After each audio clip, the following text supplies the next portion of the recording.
Shall we begin, my love? Give me a minute. Shall we begin? I don't know, the way I'm doing my intro is once you do your intro, you say, hi Idaho friends, or hello, or whatever you want to say. I'm Georgiana, and today's story is blah, blah, blah. And then I go, wait. I'm saying, I will say, hello Idaho friends, I'm Georgiana. I'm Debbie Sue. And then you continue and say, and today's story is about and then Stephanie. You go right into your, okay. Yeah, okay. Tell me when you're ready. And I will count us down. 2, 1, go. 5, 4, 3, 2. Hello, Idaho friends. This is Georgiana. And I'm Debbie Sue. And today's story is about 2 young ladies who went missing and have never been found. Let's get started. September 28th, 1984, Stephanie Lynn Crane was welcomed into this world by her parents, Ben and Sandy Crane. Stephanie was a typical freckled-faced, brown-haired, blue-eyed girl who grew up in the beautiful town of Challis, Idaho. She would spend her days playing with her friends, hunting with her father, and bowling for her local bowling league. Stephanie was the eldest of 3 and often was described as being a bit of a tomboy, as she loved those hunting trips with her father and playing sports at her local school. Amber Chanel Hoops was a beautiful 20-something girl with thick brown hair and deep brown eyes. She was a lover of culinary arts and planning her future around attending a prestigious culinary school where she would dive into her creativity with food and baking. Amber never missed a Sunday at her local church in the sleepy little town of Idaho Falls. She enjoyed singing, creative writing, photography, and playing the piano. Amber loved living with her grandparents, Norris and Kathleen Bergener. Amber was described as a quiet and peaceful 20-year-old who would spend her evenings chatting with her sister until well past 10 p.m. These 2 amazing girls did not have much in common besides both living in small towns located in Idaho. However, they would both forever be joined after 2 tragedies take place years apart. On October 11th, 1993, Stephanie Lynn Crane, or Steffi as her friends and family would call her, were having an average evening in Challis, Idaho. After school, Stephanie and her friends went across the street to their local bowling alley for a fun afternoon with her friends. At around 5 p.m. that evening, Stephanie walked out of the bowling alley to begin her journey home. The mother of a friend offered Stephanie a ride home, but she declined the offer because she had left her backpack at the high school across the street.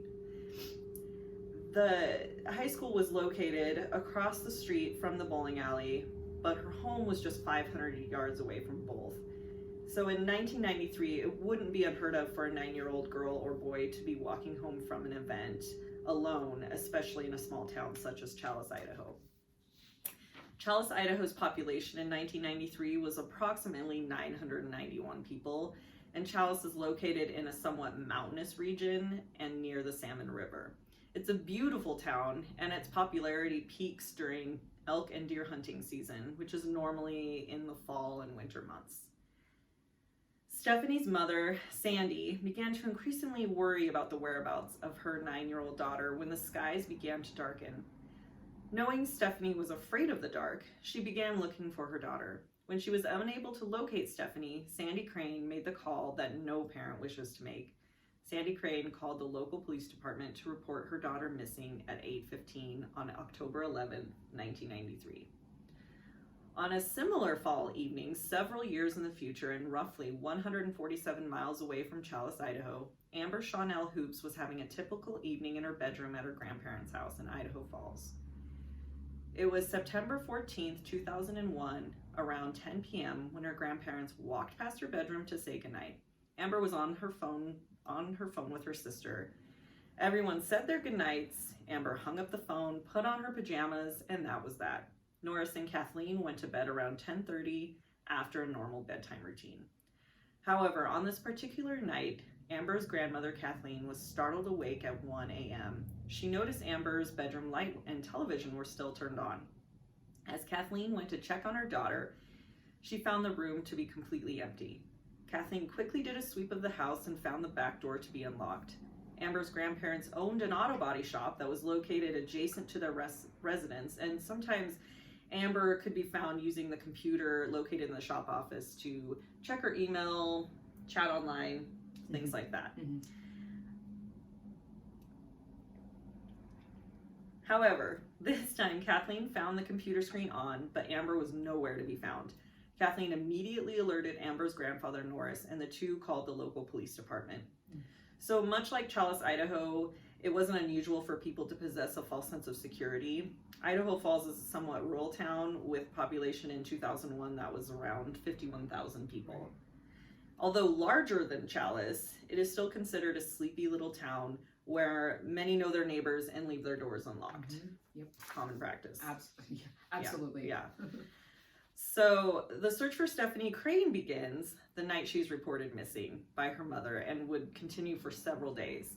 The only reports made by witnesses interviewed would contain information about a suspicious yellow pickup with blue pinstripes and a 37-year-old Caucasian male, roughly 5'10" and around 175 pounds. The search for this individual did not prevail. The search over the next 10 days for Stephanie Crane would span 7,000 square miles over 2 counties and include 300 searchers such as the FBI, 2 planes, police dogs, local police, state police, and Idaho Fish and Game. My goodness. Yeah, a lot of people. And even a boat crew checking the Salmon River up and down from Challis to Salmon. Sadly, the Amber Alert system that we're all familiar with now in 2020 didn't actually exist at the time of Stephanie's abduction, so that's unfortunate. The FBI did rule out any involvement from family members or anyone from the local community. Unfortunately, Stephanie's abduction corresponded with elk and deer hunting season, thus meaning that several people were going in and out of town at the time. Yeah. After 10 days of searching, authorities also conducted a door-to-door search in hopes of finding Stephanie maybe hidden in someone's house. Unfortunately, no new evidence was ever uncovered, and Stephanie's abductor or body have never been located. So, upon reporting their granddaughter missing, Norris and Kathleen Bergener noticed a pickup truck from their auto body shop parking lot was also missing. Investigators found the vehicle with the keys in the ignition in an abandoned parking lot a few miles away.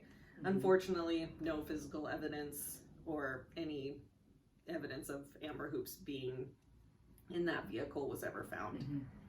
It was quickly ruled out that Amber was a potential runaway due to her active involvement in the community and the fact that all of her personal belongings, like her purse, any clothing, along with her paycheck, were found inside her bedroom. Correct. A thorough search was done, but no evidence or body has ever been found belonging to Amber Hoops.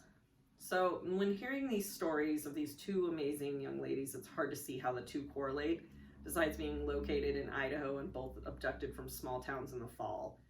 However, one person would bring these two victims together, and his name is Keith Glenn Mark Hescock. Now, why are they always so many names? So many names. Now, I should preface this by saying it has never been confirmed that Miss Mark Hescock abducted and or murdered Stephanie Crane or Amber Hoops. However, he's still an active suspect in both cases. I'm not going to bother giving any information on Hescock because he's not really worth the time, so we're just going to jump ahead. But I will tell you that this man is not only a suspect in these two cases, but he was also suspected of kidnapping a 14-year-old girl on June 5th in 2002. She will remain nameless, but she's one badass chick. This 14-year-old girl managed to escape the psycho's clutches. She waited for Hescock to leave for work, and then she found a fire extinguisher and beat the lock off the front door, because of course he locked her inside. Right. And then ran. Oh my God. Ran straight to the police department to report everything. I love that. Yeah. However, before he could be arrested, he led authorities on a 40-mile high-speed chase. Sure. Yeah, of course. Why wouldn't you? Yeah. He tried to make a run for it, but he took a wrong turn in the mountains trying to evade capture and was trapped on a dead-end road. Would you think that would end the whole, he would surrender? No. That's poetic justice, though. Yeah. He then murdered a police dog and wounded a police officer. And then when the negotiation was going nowhere, he of course killed himself. So So Hescock, little history on him for just a second. He was actually already a suspect in Stephanie Crane's case in 1997, but had an alibi that was provided by family members.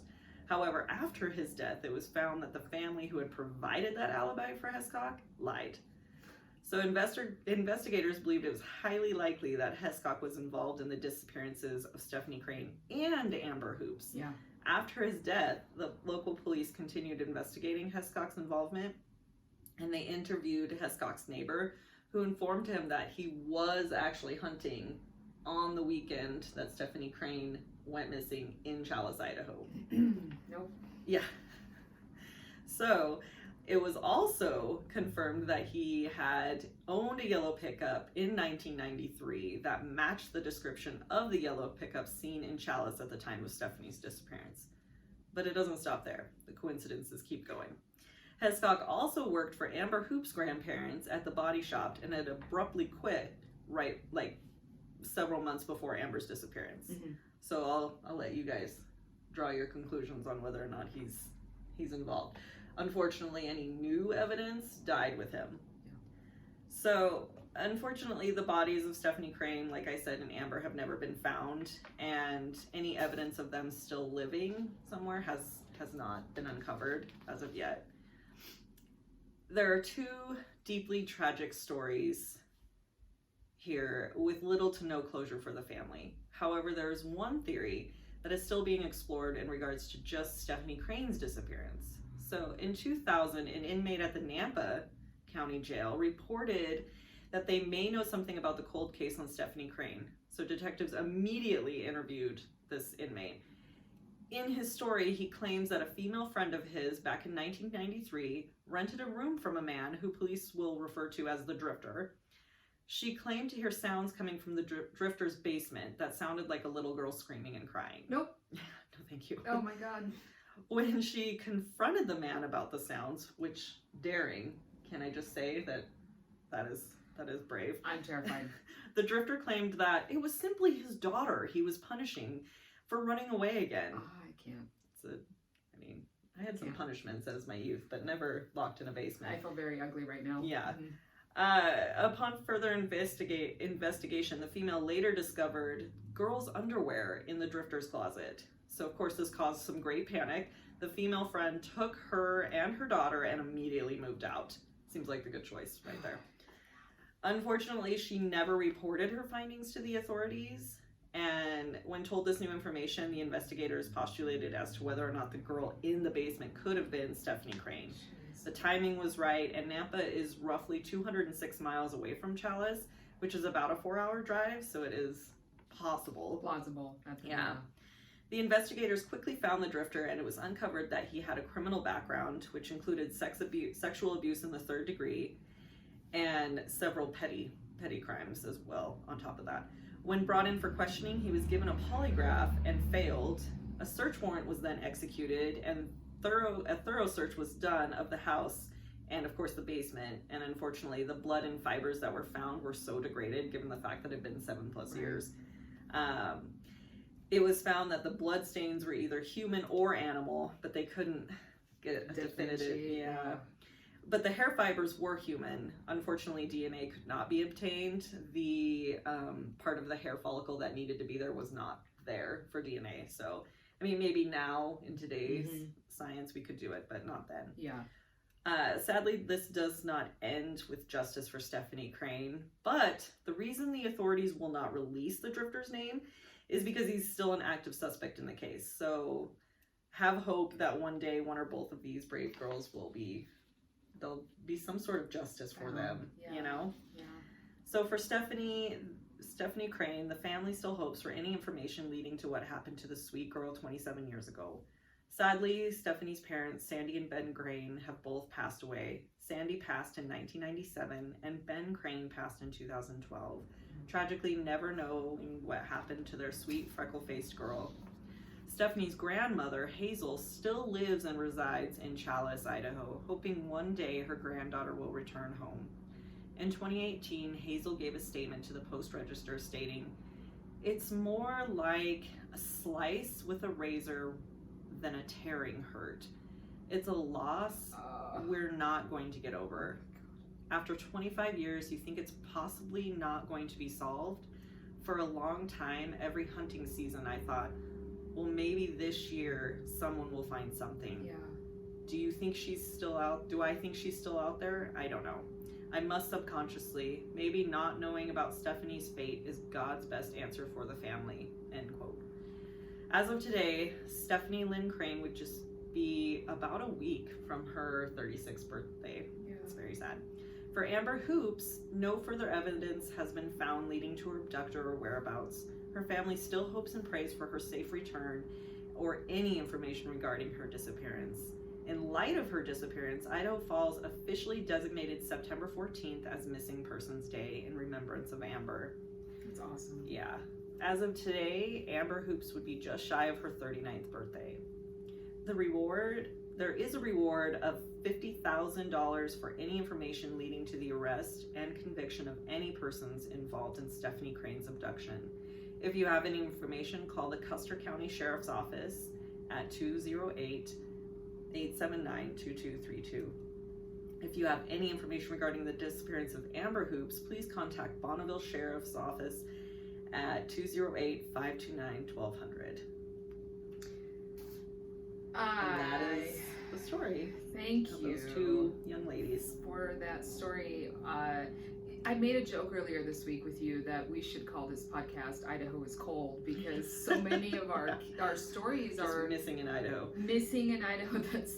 That's the alternate name to this podcast. Should we discuss? Yeah, let's do it. So what hearing you talk about the story, there's some kind of more systematic questions, and then maybe some just related to the case. But I'm really super interested in understanding what happens with how the FBI gets involved, because we don't have a chapter in Idaho. No, we don't.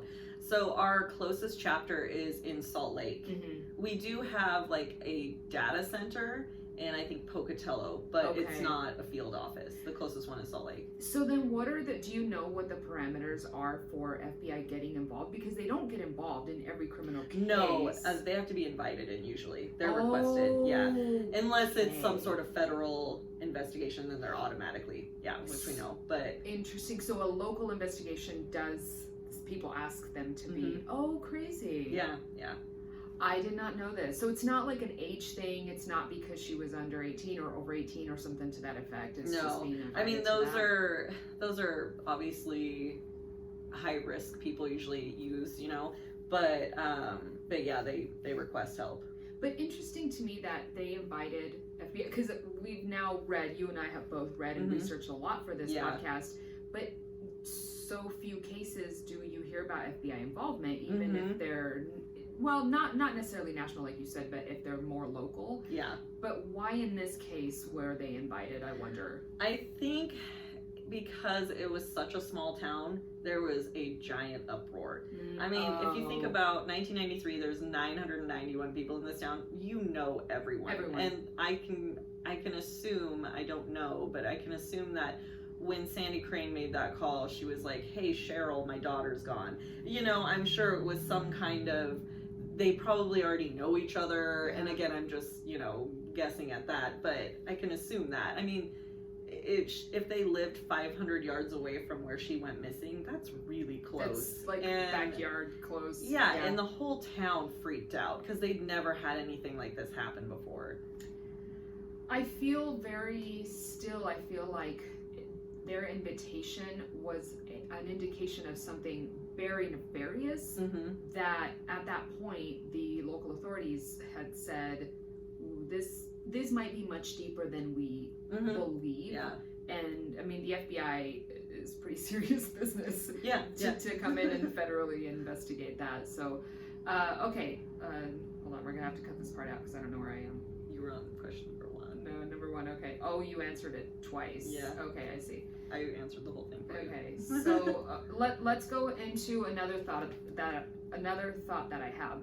So this is what puzzles me greatly. Stephanie is 9. I can completely understand that she may have been coerced into getting into a car or something where she just felt comfortable. And children, especially from a small town, they're just so nice. You want to help, and oftentimes we even know this, that when men that coerce kids into, or men or women that coerce kids, tend to make themselves a victim. Like, hey, I need help with this, lifting this box or whatever. Ted Bundy. Ted Bundy, 100%. Help me with my boat. Exactly. And I wonder if that maybe something like that had happened to her, unfortunately and sadly. But Amber she's an adult. You know, you're at 20, you're kind of rebellious, and you're not thinking about. She still may have been nice and helpful, but it's less. You have less of a kind of inclination to just blindly go with. The traffic on this road is wonderful. You have less of an inclination to just kind of be coerced into something that you don't feel comfortable with. Yeah. Keep going. No, but what I mean is, you know, she's in her own home or near her home using the computer. You know, false sense of safety or not, I don't know if that's something that she would just willingly do. What do you think about that? So I do agree that, you know, a child is more susceptible to be. It's easier. I mean, you can just grab them and go. You don't even have to force them. You can just grab them. So I think that's easy, especially. I mean, just looking at when I watched the documentary with Stephanie Crane, they filmed it like in the town, and you could see at night it wasn't a well lit area where she. I mean, and they said that he was parked or he, but you know, a person was parked with their yellow truck in the parking lot of the high school, and then when the cops went back to check, he was gone. So I mean, he could have just snatched her up and like took off, and it would have been nothing. Sure. Not a great plan with a bright yellow pickup, but you know, it's less nefarious than like a van. Like a van, even as a child, you're just like, I'm not. The windowless van is not something you're gonna walk by. It's the quintessential do not get into this vehicle. You know, I have candy. I have to scream and run away. Right. You know, that's the. But with Amber, I think.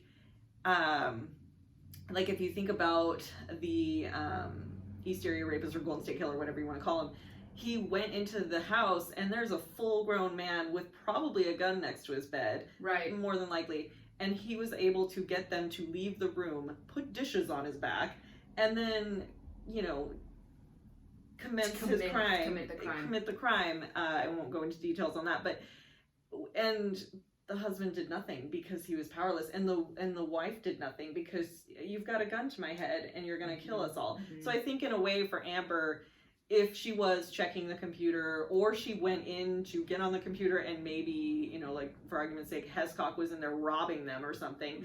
She saw something she shouldn't have seen.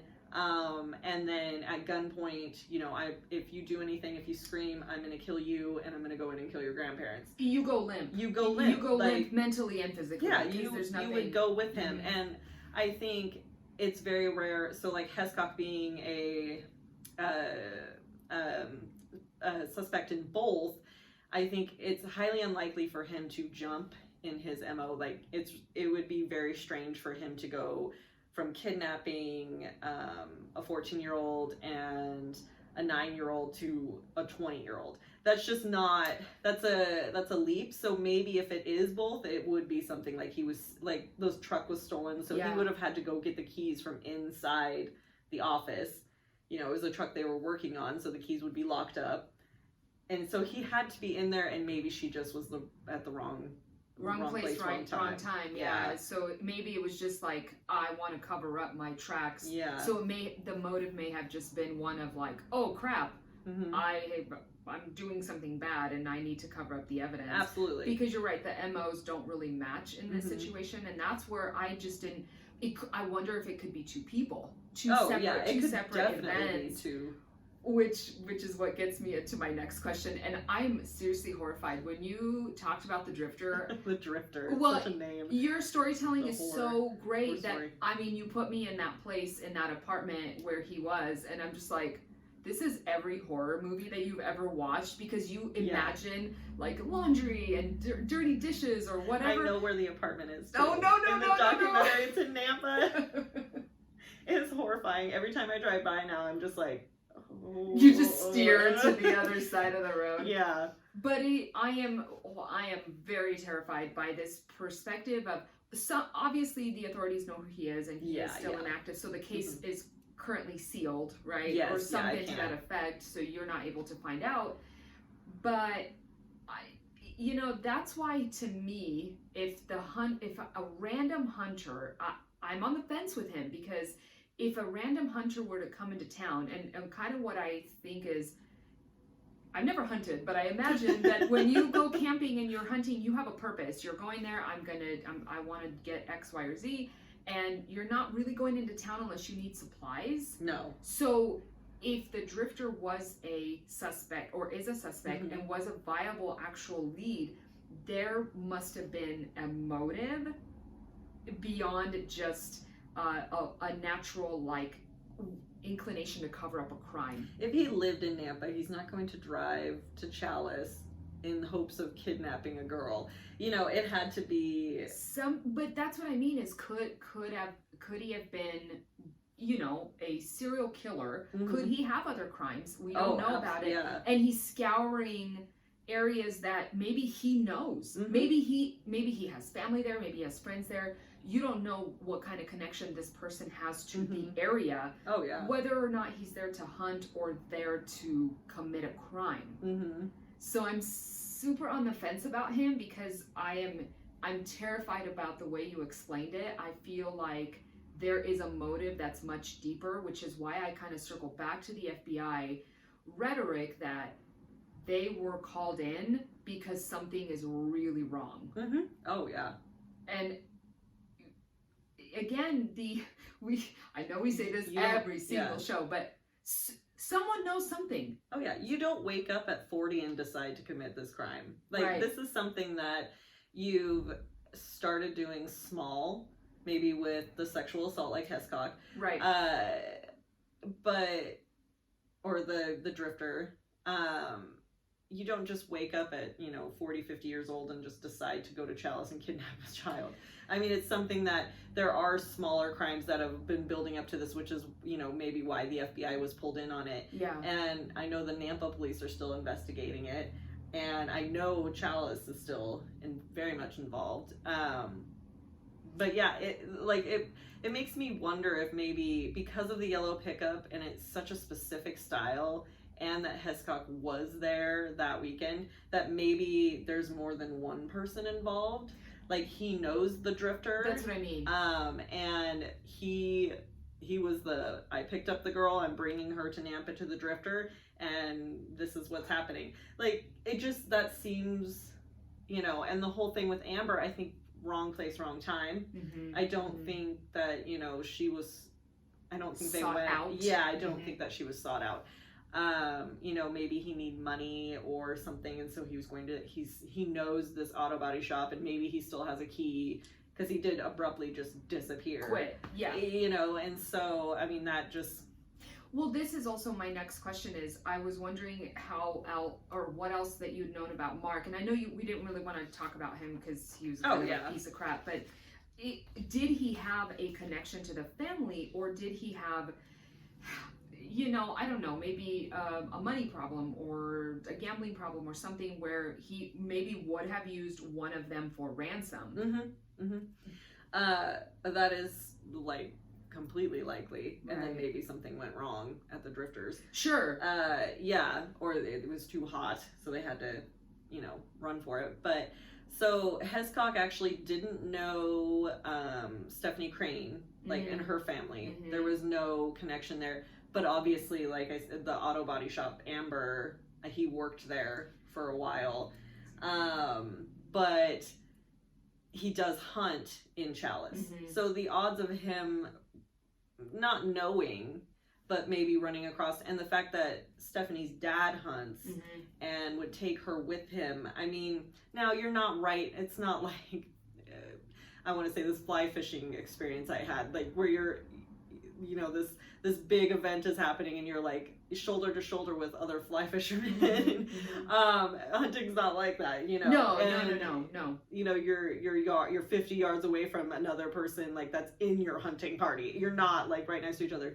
But the town being so small, and I'm assuming, you know, there's not a lot of restaurants, there's not a lot of grocery stores. So running across people during hunting season, and once you have a place that you like, I know my husband hunts, he hunts during bear season, deer, elk, everything.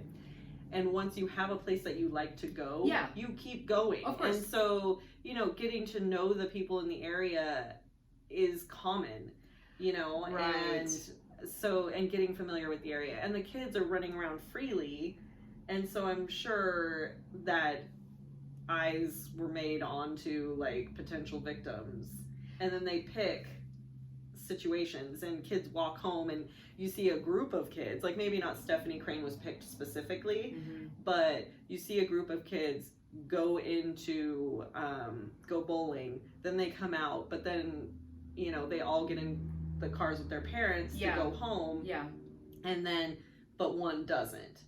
And that's when, you know, he was parked at the school, allegedly, and that is exactly where she was walking, and that was the last place she was seen. She waved goodbye to her friends who were in the car, and she was walking into the parking lot of the school to get her backpack. And her grandmother's house is just behind the school, so, and they searched all that area. The backpack wasn't found, nothing. I mean, she vanished. To be honest, I really feel like these cases are connected. I know that they're years apart and they happened in different ways. Yeah. But how do you, and I know that it happened in different ways because we assume that based on the information that we were able to research. Yeah. But how do you know that maybe they were drugged, maybe they were hit over the head, and then the cases now become, there's an MO that is more specific, though of course they're not found, so you have no idea.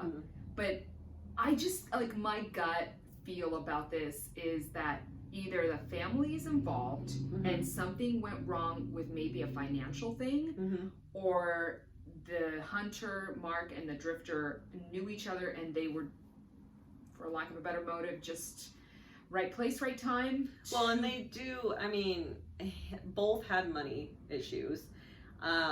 Both loose drug use. I don't think addict, again, drifter, we don't have a lot of information on. But there was some light drug use, and it's just, it's like if he needed a fix or he needed something, he's going to go steal a vehicle and then, you know, sell it and get some money for his next thing. And the fact that he tried to run so much, like, he kidnapped a 14-year-old girl, granted, but here's the thing, like, he didn't, there's not a lot of information on that, which I totally respect, like, they shouldn't release that, but so far it was no sexual assault or anything done on the 14-year-old girl, but he still locked her in his house. Like, what was your plan there?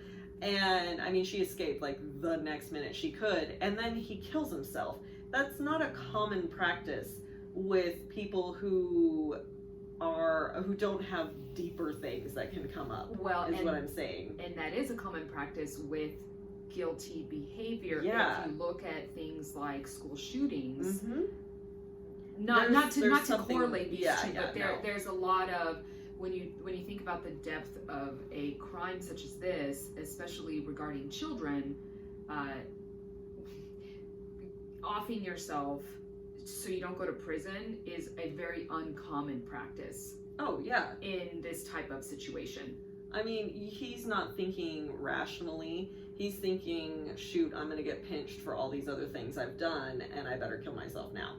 You know, because, first of all, the only prison justice is the fact that if you hurt children and you're in prison, you're done. Like, it's they will the find lowest a way. Of the low. They will find a way to kill you. But I don't think that goes through your mind at the last minute. I think what goes through his mind is, crap, I'm already a suspect in Stephanie Crane's disappearance. I probably just 6-7 months ago killed Amber Hoops, and I'm gonna go down for all this. And so, kill yourself. Like, he's trapped at the end of that road, and he's already shot a police officer. Like, he's screwed. He has no out. It's so weird to me because that, I don't want to bring up, suicide in this episode, but it is a different mentality of why that happens. And so it could have been like, maybe let's explore this theory. He wasn't guilty, but he was so scared of being put away for a crime that maybe he didn't commit. Yeah. And now, okay, assault and maybe he had rape charges, right? The drifter did. I don't know about not Pescock. Mark. Yeah, Okay. he hadn't been busted for much. Okay, so that's what I'm saying, is maybe he's like, I'm now going to get pinned for a murder, which you and I both know, doing this podcast and all the research, how many wrongfully convicted individuals end up in the justice system. And I'm just exploring a theory, but what if he didn't do anything? Even though, yes, this other thing, they all point to a guilty, but not necessarily murder. Not necessarily murder. Like maybe kidnapping, but not murder. And I mean, definitely kidnapping. We know he kidnapped a 14-year-old girl. You can't just leap. Okay, you can, but I don't leap from kidnapping directly to murder. Oftentimes, there are different motives for kidnapping than there are for murder. So, again, I'm saying he could have very well been guilty, right? Now all that evidence is gone. Or he could have been the scapegoat for the drifter. Yeah. I mean, the options are endless to me. Oh, absolutely. To think of what could have happened, why he did what he did, and if him and the drifter were connected in some fashion, then the drifter is, maybe he has some information over Mark's head, and he's like, you have to do this. And then Mark says, I'm taking one for the team.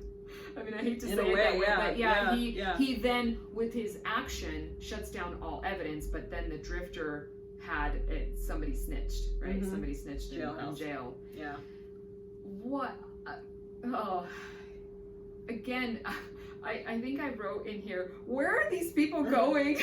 Yeah, they're just vanishing. And they have, I mean, they, just like our last week's episode on Dior.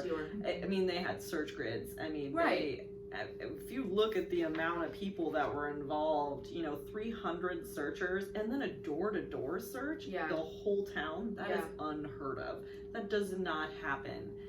And it's just, I mean, I can't remember the term, but they searched the Salmon River just in case. I mean, there's still a reward out, and it's just, I mean, you've got tons of counties involved, you've got, I mean, everybody, and I feel like, because I've been working on this one for so many weeks now, I feel weirdly involved now, attached to it. And we are as amateur sleuths. We are amateur investigators and detectives. Very, very amateur. Heavy on the amateur. And immature. Just like to point that out. But my husband went hunting, and he told me he was going to this area, and I was like, hold up, you're going above Chalice and Salmon? And he's like, yeah, I'm just up there, and it was September, because that's when it opens, and right now it's bow hunting. But I was just like, can you look around? maybe you can find a backpack, and he's looking at me, and he's like, do you have any idea how vast the area is? And he was sending me pictures. And there was a fire that went through there years ago, and so I mean, there's just the tree line left over, but then you can just see forever, and you're like, but can you look? And I just keep thinking, in my soul, I'm just can I go there and try to see if she's maybe there? No, I know. I feel the same way. This is why I think we make such a great team here, because I read these stories, and okay, the closed cases are a little bit different because you have that. They're ending terrible. I definitely don't think that they're different in how sad they are, but the cold cases, the mystery of it, you're just there's such a desire within you to just want to know more. I have that too. You have physical and emotional reactions, because you want closure for this family, especially when you watch the interviews with the families, and you read their interviews, and you feel in this weird way that maybe you know them in some strange way. I know. And you just, and being parents, I think that helps, is we just become involved, and we want to know, you know, like what happened. And watching the interviews with like Stephanie's best friend at the time, and now she's an adult, and she still prays every day for some sort of answer, and she still, I think, you know, thinks about it more often than not. Right. And you know, and then it was just interesting watching the interview with these children were like 9 and 10 at the time, and now they're full-fledged adults, and they still remember every detail. Of course. Like one of her friends, he was saying that he remembers where this man was sitting who matched the description of Hescock in the bowling alley. And I mean, it was a pretty broad, I mean, a lot of people match that description. Yeah. But still, he remembers it, and he remembers seeing the yellow pickup, and her other friends remember waving to her on the corner as, I'm gonna cry.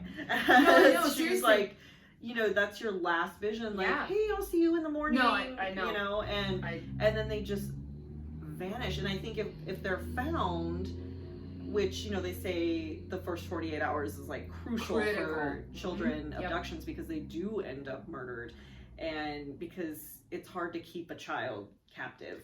And right. And so I think after that 48 hours, you're just kind of like, oh, maybe she's alive then. But then it just keeps going and it keeps going, and you know, the next day you don't see your best friend, and then the next day you don't, and it's a small town, and it just, everybody just kind of loses a piece of themselves. The stages of grief tend to repeat over and over again. Yeah. Like, as you were saying that, that's what made me think of, you have hope, and then you have despair, and then you have hope and despair, because it's not a linear path. None of what happens to these individuals and to these families ends up in a, okay, well, I've healed, I've forgiven, and I've moved on, and I've maybe forgotten. 100%, not even close. Absolutely not. It's a winding river and mountain, and just perspective of every day could be different in how you feel, what you believe. Even your relationship with your own family can and does get affected. A lot of times divorce. That's what I'm saying. Sandy and Ben. A lot of times the husband and wife end up getting a divorce because they cannot both handle the grief, and they don't know how to manage that together. They end up just separating. And no, I mean, honestly, the story you read, was it the grandmother, the line you read about the razor? Oh, instead of a tearing? Oh, yeah. I mean, I actually have chills right now, and I know that's such a weird thing because I don't know them, but for the listeners and people who have kind of looked at this medium of storytelling in a podcast, they know how in depth you get into this information, and it's you can't not get emotionally involved. No. I mean, you know, when definitely emotionally involved. When you said that, I mean, in all honesty and transparency to you and to all the listeners, and you know this, that almost every single case that I look at, I will cry. Sometimes I don't always cry because it's not always the same kind of emotional pull out of me.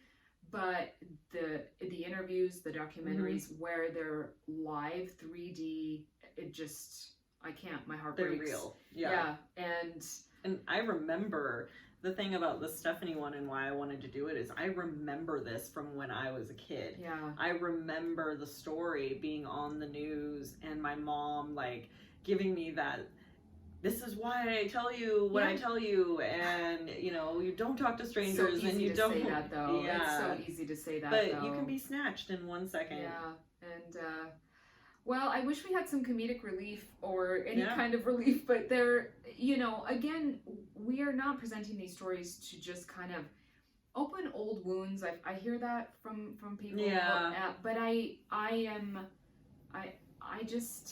I'm fascinated, first of all. I know you are too. Yes. And Completely. we live in the state, and just to see how many things, it's like a glacier. The way I look at this is you have this top part of it, and it's like, oh, Idaho is beautiful and safe, and I'm not saying it's not, but then underneath of it, you get into depth of these stories that people so often forget because we are still to this day a small state. We are. And like you, I'm like, I want to go investigate this. Can I find this person? And I know we can't. And we're not trying to be detectives, but it's the pull and the draw that you have, I think is... Well, and bringing it up again and reminding people, you know, like maybe there was a 7-year-old who remembers something and has this memory of a child in her mom's her mom's friend's basement. You know, I mean, I don't know how old the girl was of the female friend of the drifters, but just, you know, those memories are still there. They're just maybe blocked. And if they come up because they hear this or, you know, see the replaying of a documentary or something, it would just, you know, that helps, like, just that little bit more, you know. Well, at the core of it, what we want to do is just be as respectful to these families and the victims, and present this with as much integrity as possible. And, you know, I made the joke about not having comedic relief, and there's nothing funny about this, but it can get very heavy. It does, where you tend to kind of just feel like, oh, I'm in a funk. So with that, I'm going to say your hair looks beautiful. Thank you. Thank you. It has changed yet again. It's gorgeous. I just love it. Thank you. And so maybe we can get people's minds off of. Yeah. No. Yeah. Do we have anything else? This is a great discussion. No, yeah. This is a great rectangular table discussion. Yeah, it's no longer a round table. No, we have no round table. No round tables. Sorry, No. people. But Debbie, you're bomb.com. So are you. So let's go through some of our housekeeping. Oh yeah. If you like us, please give us a review.